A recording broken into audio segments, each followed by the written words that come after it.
The wind arrived first, soft at the edges, like a breath held too long. Evan Hale noticed it while adjusting the atmospheric sensor outside his tent. The sky above him was the wrong color, not the pale, endless bronze the planet always wore, but a deep gray that moved as if it were thinking. This world was not supposed to do that. Evan straightened slowly, one gloved hand resting on the metal pole of the sensor. His training told him not to panic. His instincts told him to stare. Clouds rolled across the sky in thick layers, folding into each other like dark cloth. He checked his wrist display again, even though he already knew what it would say. Humidity levels were rising. That alone was impossible. The planet, catalogued as Kepler 442c variant D, had no active water cycle. No rain, no surface oceans, no storms. That was why humanity had come, not to settle yet, but to study whether life could ever return here. Evan was part of a small science team sent to observe, measure, and leave. They were not supposed to change anything. A low sound crossed the plain, not thunder exactly, but something close. The ground beneath his boots felt the same, solid and dry, yet the air carried a strange pressure that pressed against his chest. Evan turned toward the tent, deciding that whatever was happening, it was smarter to watch it from inside. He barely made it halfway when the first drop hit his visor. He froze. The drop slid slowly downward, leaving a clear line across the transparent surface. Evan lifted a shaking hand and touched the spot. The liquid spread across his glove, cold and real. Rain. He had studied it his entire life. Earth had rain. Mars once had rain. He had watched recordings, read data, simulated it in labs. But standing alone on a planet that had never known it, feeling water fall from the sky, made his mind struggle to accept what his senses were telling him. Then the rain truly began. Not violent, not loud. Just steady, patient drops falling from the sky as if the planet had finally remembered something important. Evan rushed the rest of the way to the tent, sealing the entrance behind him. The fabric rippled softly as water struck it from above. Inside, the tent smelled of metal, recycled air, and dust. Evan removed his gloves and helmet, his hands still trembling. He activated the internal sensors, watching numbers scroll past faster than he could read. Moisture levels were climbing rapidly. "This isn't possible," he said aloud, even though no one was there to answer. A sound came from outside. At first, Evan thought it was the rain hitting something solid. Then it came again, sharper this time, followed by a faint, unsteady breath. Someone was out there. His heart began to race. There were no human settlements within hundreds of kilometers. His team was stationed farther east, monitoring ground stability. The planet had no recorded surface life beyond simple microbial traces deep underground. Evan moved toward the tent entrance slowly. "Hello," he called, keeping his voice calm. "This is a human research site. If you can hear me, please respond." No words came back, only the sound of uneven movement and something brushing against the tent wall. He hesitated only a moment before unsealing the entrance. The flap opened, and a figure stumbled inside. She fell to her knees immediately, as if the air itself had become too heavy. Water streamed from her body, soaking into the tent floor. Her skin was a pale, muted blue-gray, smooth and faintly reflective under the interior lights. Her clothing clung to her, thin and unfamiliar, clearly not designed for exposure like this. Evan stared, his mind scrambling to catch up. She was not human. Her eyes were large, dark, and unfocused, blinking rapidly as if the light hurt. She drew in short, shallow breaths, her chest rising and falling too quickly. Her hands, long-fingered and delicate, gripped the fabric beneath her as if it were the only solid thing left in the universe. Evan dropped to his knees a few steps away, careful not to touch her yet. "It's okay," he said gently. "You're safe. You're out of the storm." She lifted her head slowly, water dripping from her chin. Her gaze met his, filled not with fear of him but with confusion so deep it almost hurt to see. She opened her mouth, closed it, then whispered, her voice barely audible. "We've never known rain." The words hung in the air, heavier than the storm outside. Evan swallowed. You've never had rain," she shook her head weakly. "The sky was always empty, or burning, never this." She gestured faintly toward the tent roof, where the soft sound of falling water continued. "We were told it meant the end." The end of what, she did not say. Evan's training screamed at him to document everything, to record her words, her biology, the first confirmed intelligent life on this world. But the person in front of him was shaking, her breathing uneven, her skin beginning to lose its sheen as if drying too fast. "Can you stand?" he asked carefully. She tried and failed, her body slumping forward. Evan moved without thinking, catching her before she hit the floor. She was lighter than he expected, almost fragile. Her skin felt cool and strange, but undeniably alive. "It's all right," he said softly. "I've got you." He guided her toward a low thermal pad near the side of the tent and helped her sit. He grabbed a clean fabric blanket, standard human issue, nothing advanced, and gently wrapped it around her shoulders. She stiffened at first, then slowly relaxed as warmth spread through the material. Her breathing began to slow. "My name is Evan," he said, keeping his voice calm and simple. "I study the sky, the air, the weather." She looked at him for a long moment.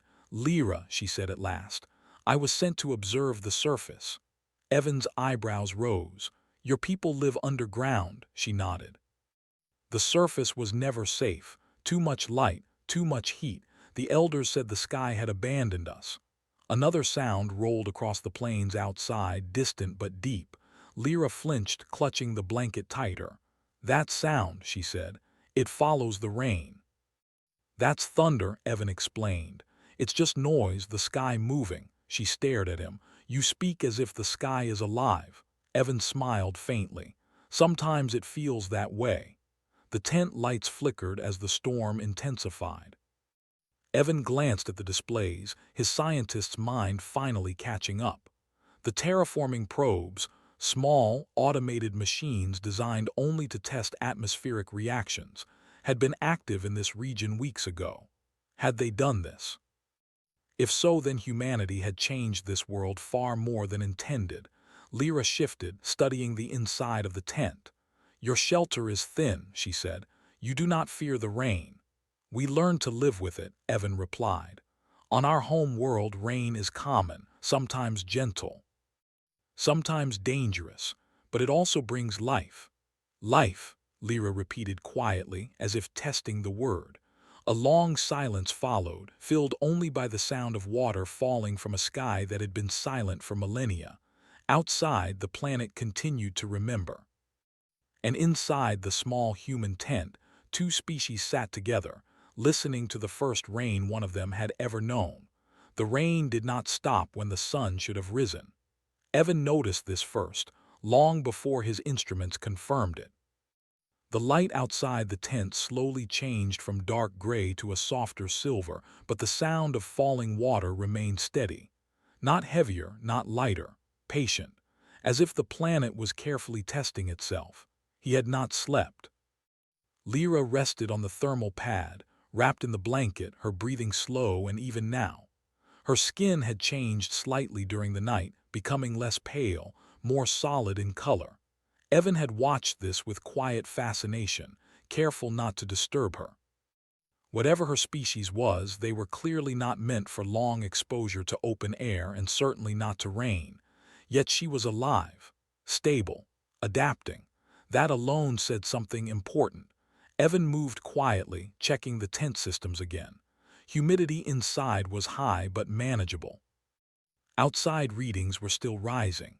The storm covered a wide area now, not just a small pocket. Satellite data scrolled across his display, showing cloud movement spreading outward like slow ink in water. This was no accident anymore. Lyra stirred and opened her eyes. She did not panic this time, instead she listened. "It's still there," she said softly, Yes, Evan replied. It might stay for a while. She pushed herself up slowly, sitting upright. The sky does not tire. No, Evan agreed. It doesn't. She looked at him, studying his face in a way that felt careful, almost scientific. You are not afraid of it. I respect it, he said after a moment. But fear doesn't help much with weather. Lyra seemed to consider that. Fear is how we survived. Evan nodded. Fear can protect, but it can also trap. She did not answer right away. Instead, she looked toward the tent wall where faint shadows of moving water passed across the fabric. When the rain began, she said, the alarms sounded through the deep chambers, old warnings. Songs we were taught as children, they said the sky was waking. Evan sat across from her, keeping his posture open, non-threatening. Why were you sent to the surface? Lyra hesitated. Because I ask questions. That made him smile. Then we have that in common. She returned the smile, faint but real. The elders wanted eyes on the storm. They believed it would destroy itself quickly, that the sky would remember why it was forbidden. And instead, Evan asked, and instead it stayed. Another low sound rolled through the air. Lyra flinched again, but less than before. That noise, she said, it feels large. It is, Evan replied, but it won't hurt you here. She trusted him enough to believe that, at least for now. Evan activated a small heater near the entrance and began preparing a simple nutrient drink, adjusting the composition based on what little he had scanned of her biology. It was a guess, but a careful one. When he offered it, she accepted, holding the container with both hands. This is warm, she said. Warm helps most living things, Evan said. She took a careful sip, then another. Her eyes widened slightly. It doesn't burn. Good, he said, relieved. They sat in silence for a while, listening to the rain. Evan's thoughts kept circling the same idea. Humanity had come here as observers, quiet guests, but the storm outside said otherwise. Lyra, he said finally, how long has your people lived beneath the surface? She tilted her head. Always, as far as our memory goes. There are stories of light once, of open sky, but they are considered myths. Evan's chest tightened. What if they weren't myths? She looked at him sharply. You think this world once had rain? I don't think, Evan said. I know. The data says this planet used to have oceans, rivers, a full cycle, long before either of our peoples were here.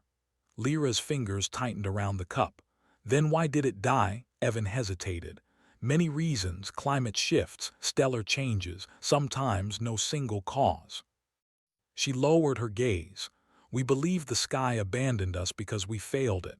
That sounds like something a survivor culture would believe, Evan said gently. When the world changes, people look for meaning. She was quiet for a long time after that. A sharp alert sounded from Evan's wrist display. He frowned and turned it so she could not see the rapidly scrolling warnings. Ground communication request, priority channel, his team. He accepted it. Evan, where the hell are you? Came the voice of Doctor. Ruiz tense but controlled.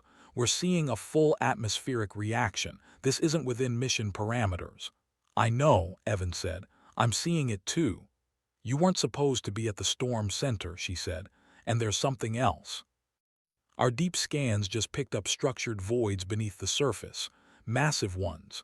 Evan glanced at Lyra, who watched him closely. I've made contact, he said carefully. There was a long pause. Contact with what? Ruiz asked. Someone, Evan replied. I'll explain soon. But you need to halt any further probe activity immediately. That's not your call, Ruiz said.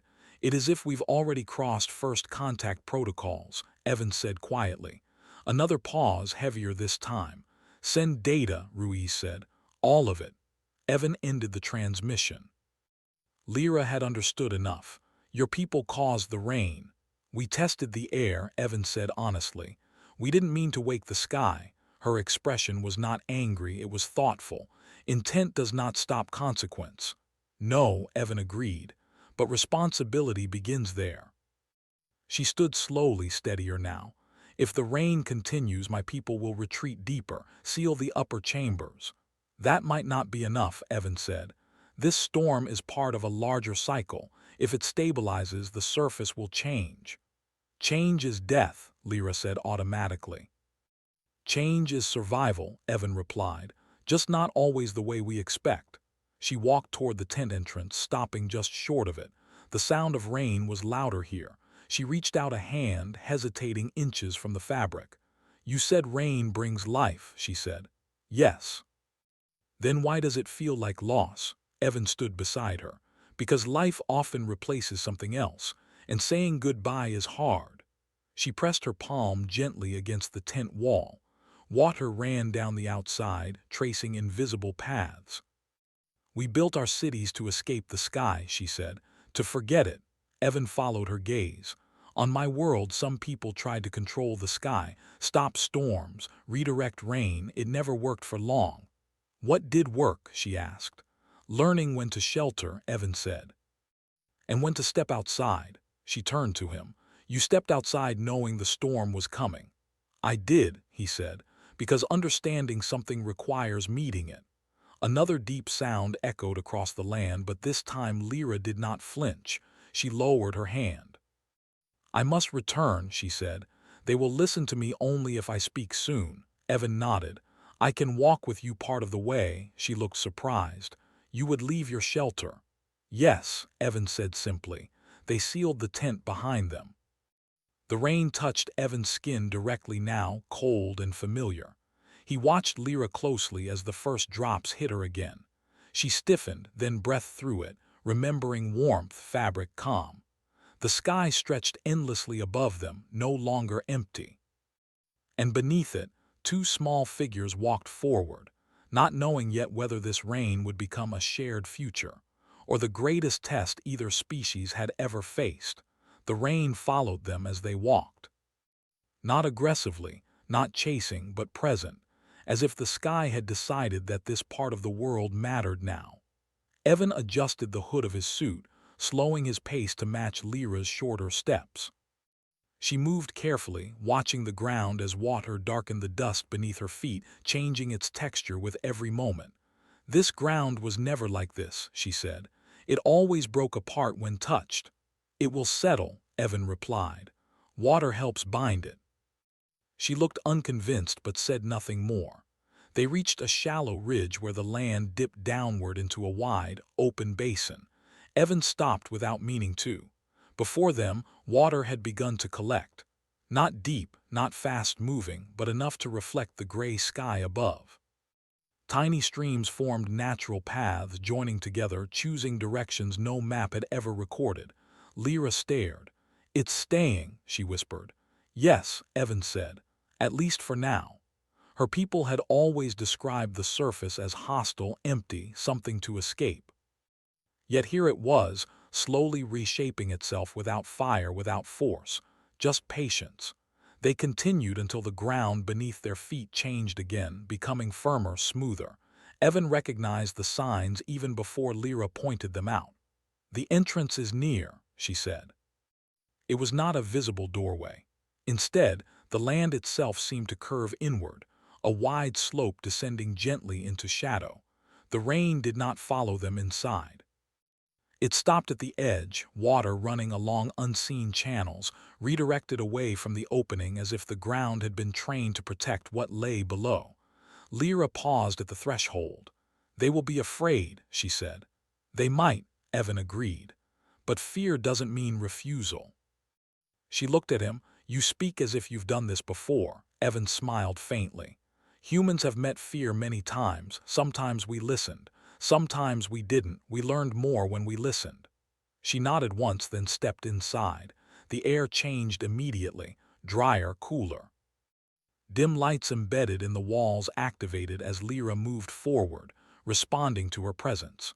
The architecture was smooth and organic, shaped more by growth than construction. Evan slowed, careful not to touch anything unnecessarily. Figures appeared ahead, emerging from side passages, their movements cautious but coordinated. They looked like Lyra, but older, their skin darker, marked with fine lines that caught the light. Their eyes fixed on Evan instantly. "The surface bearer returns," one of them said, voice echoing softly through the chamber. "And she brings the sky with her." Lyra stepped forward. "I bring knowledge." A murmur spread through the gathered group. Evan stayed behind her, visible but non-threatening, his hands open at his sides.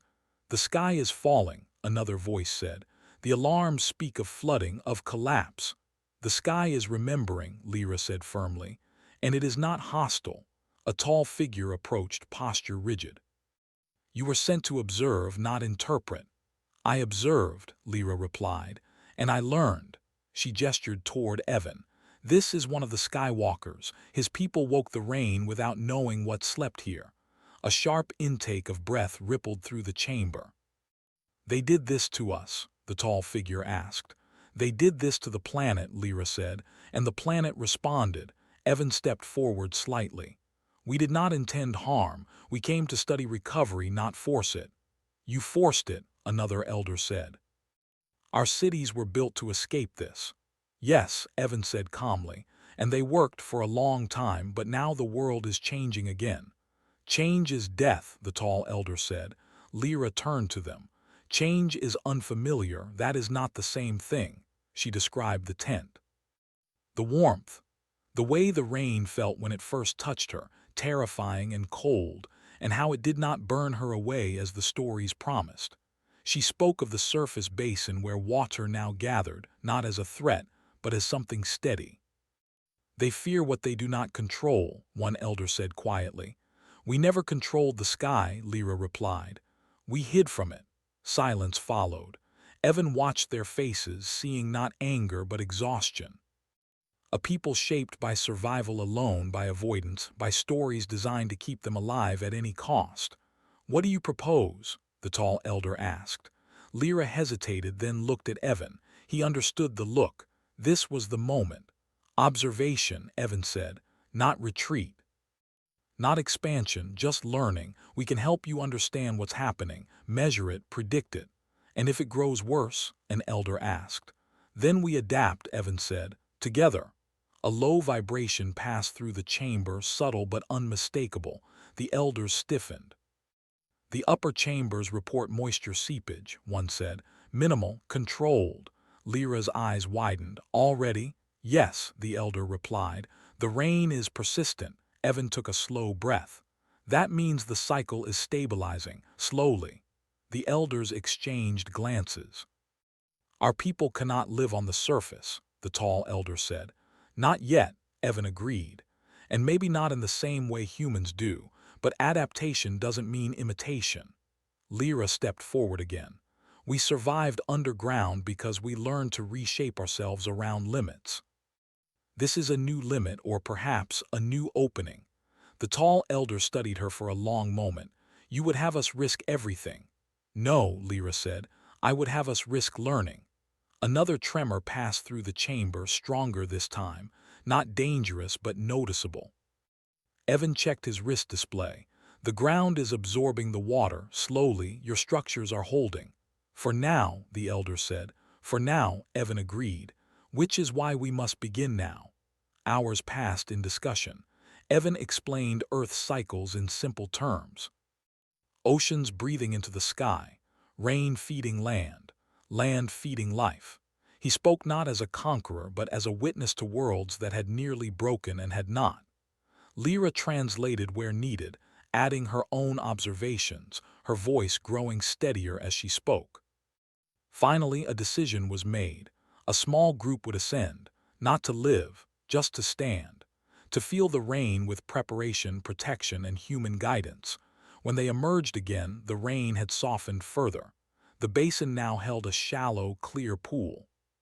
Steam rose faintly where warmer air met cool water. The elders stepped out cautiously, sheltered by layered coverings designed quickly with Evan's input. They stood in silence as the rain touched them. No alarm sounded. No collapse followed. One elder reached out, letting a drop land on their palm. "It does not burn," they said, almost surprised. Lyra smiled. Evan looked up at the sky, rain tracing his face, and felt something quiet and powerful settle into his chest. Humanity had not arrived with weapons or demands. They had arrived with curiosity, and in doing so, they had given a hidden world its first real choice in generations. The rain became part of the world, not all at once, and not without resistance, but slowly, like a memory returning piece by piece. Evan remained near the entrance to the underground city for several days, moving between the surface and the upper chambers as both sides learned how to exist with something entirely new. The elders allowed him to stay, though never without watchers. Not guards, there was no threat of violence, but observers, their eyes always measuring, always learning. Evan did not mind. Observation was something he understood well. Lyra became the bridge. She moved easily now between the deep halls and the open air, her body still reacting to the surface but no longer overwhelmed by it. The coverings they had designed together helped, layered fabrics that repelled excess water while allowing her skin to breathe. Each day she stayed outside a little longer, the elders noticed. The rain does not weaken her, one of them said quietly during a council gathering. It changes her, another replied. Yes, Lyra said calmly, as it changes the ground, as it changes the sky. Not everyone was convinced. Reports arrived from deeper chambers, concerned voices, worried families, whispers of sealing the upper levels permanently. The old songs grew louder again, their warnings echoing through corridors carved long before anyone alive had been born. Evan listened to those songs one evening, standing beside Lyra as they resonated through the stone. They're beautiful, he said. They are survival, Lyra replied. But survival built on fear does not know how to grow. Evan nodded. On Earth, some of our oldest stories were warnings too. Over time, we learned which ones still protected us and which ones were holding us back. She looked at him. How did you know the difference? We didn't, Evan said honestly. Not at first. We made mistakes, still do. That answer surprised her more than any confident claim would have. Outside, the basin had grown. Not deep, but wide enough that the reflection of the sky was clear now. The rain fed it gently, never overflowing, as if the planet itself was regulating the change. Plants appeared first as color, not form. Thin green lines spread along the edges of damp ground, fragile but persistent. Evan crouched beside them, awe filling his chest. Life doesn't ask permission, he said softly. Lyra knelt beside him, careful but curious. It waits. Sometimes, Evan replied. Sometimes it's already ready. The elders were shown the plants. Some reacted with wonder, others with fear. This is the beginning of surface domination, one said. No, Evan replied, choosing his words carefully. This is recovery. Another elder asked, and when the water rises higher, when storms grow stronger, then we prepare, Evan said. We don't pretend the sky will forget us again. The hardest discussion came when Evan's team requested a full data exchange. Doctor. Ruiz appeared on the hollow display, her expression tight but focused. The council needs to know, she said. If this civilization is adapting, we can assist.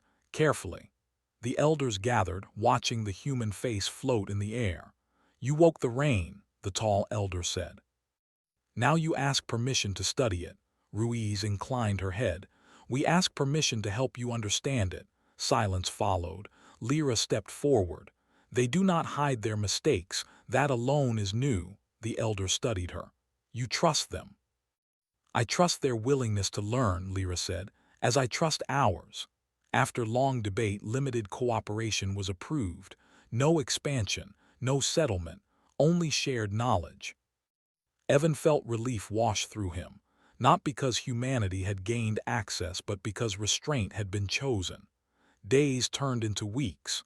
The rain shifted patterns, sometimes light, sometimes absent for a full day, returning without warning.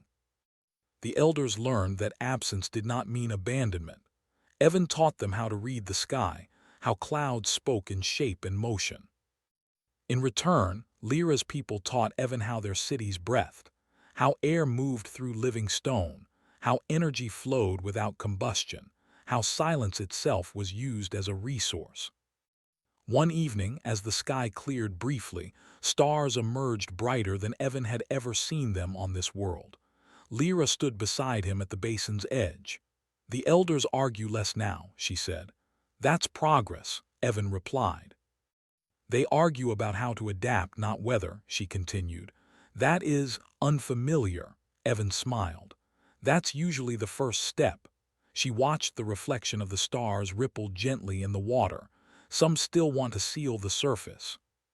"That fear may never fully go away," Evan said. "It doesn't have to." Lyra turned to him. "Will your people leave?" "Yes," Evan said. "Eventually," she nodded slowly. "I thought so.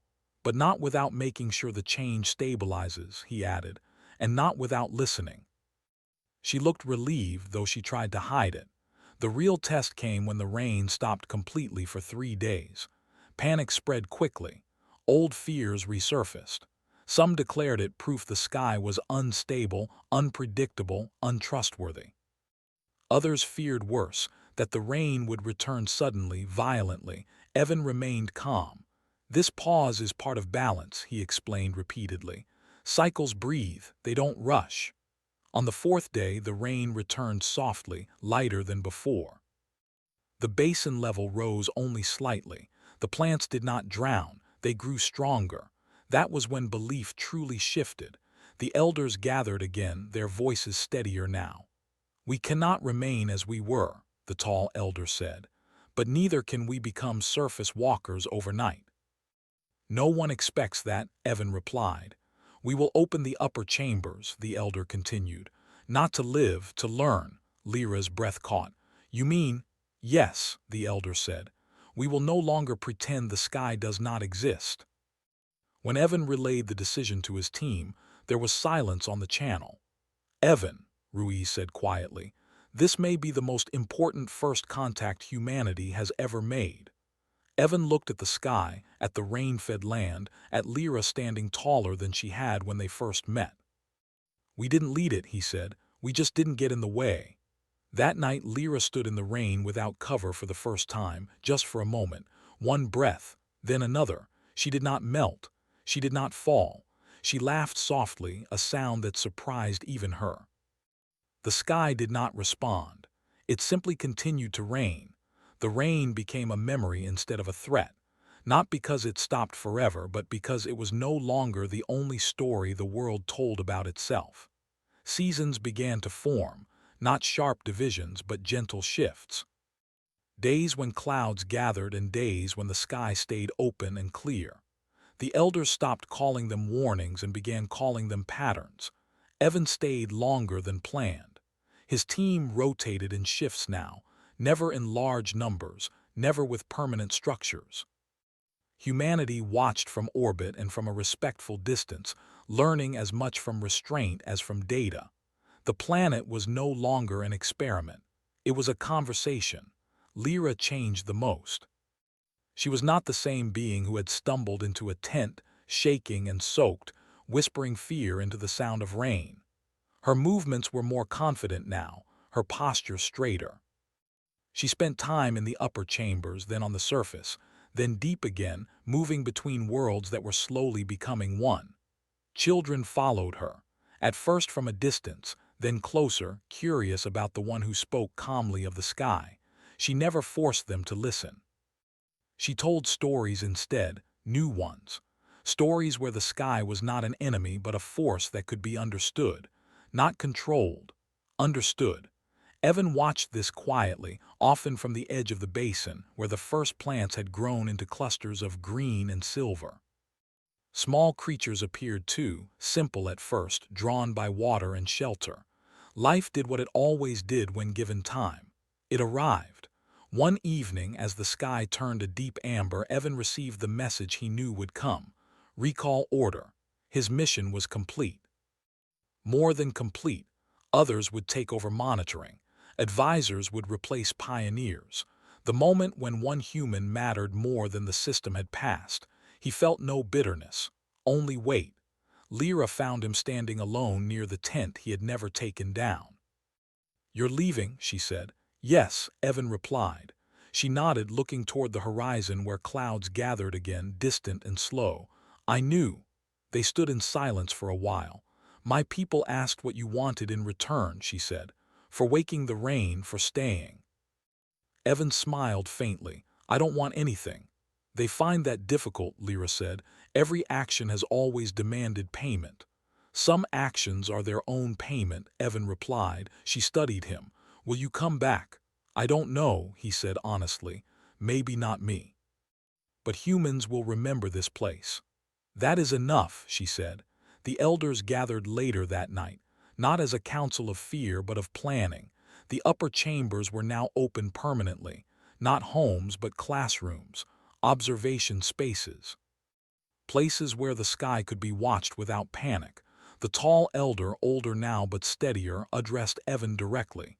"You changed nothing," the elder said, "and yet everything is different." Evan bowed his head slightly. "You did the changing." "We allowed it," the elder corrected. "That's the hardest part," Evan said. When the rain came again that night, it was gentle. Lyra stepped into it without hesitation. Children followed her, their coverings carefully designed, their eyes wide but not afraid. They held out their hands, laughing softly as drops landed and slid away. No alarm sounded. Evan felt his chest tighten. On the day of departure, the sky was clear. The basin reflected blue for the first time, not the blue of Earth, but something new, something this world had chosen. Evan packed slowly, taking his time. There was no rush. The ship would wait. Lyra walked with him to the edge of the landing zone. "You taught us how to listen," she said. Evan shook his head. "You already knew how, you just needed someone to stand with you long enough to remember." She reached out, touching his sleeve briefly.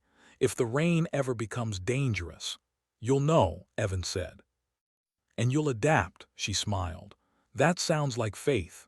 "It's experience," Evan replied. The ship lifted quietly, disturbing neither water nor sky.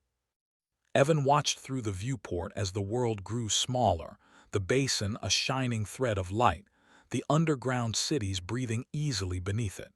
He did not feel like he was leaving something behind. He felt like he was carrying something forward. Years later, long after Evan Hale had retired from field work, a message arrived at the Planetary Council on Earth. It was simple. No data files, no requests, just a single line of translated text sent from a world once marked barren. "We no longer fear the sky. When the rain comes, we go outside." Humanity archived the message carefully, not as proof of success, but as a reminder of what happens when humans arrive not as owners of the future, but as guests willing to wait for it.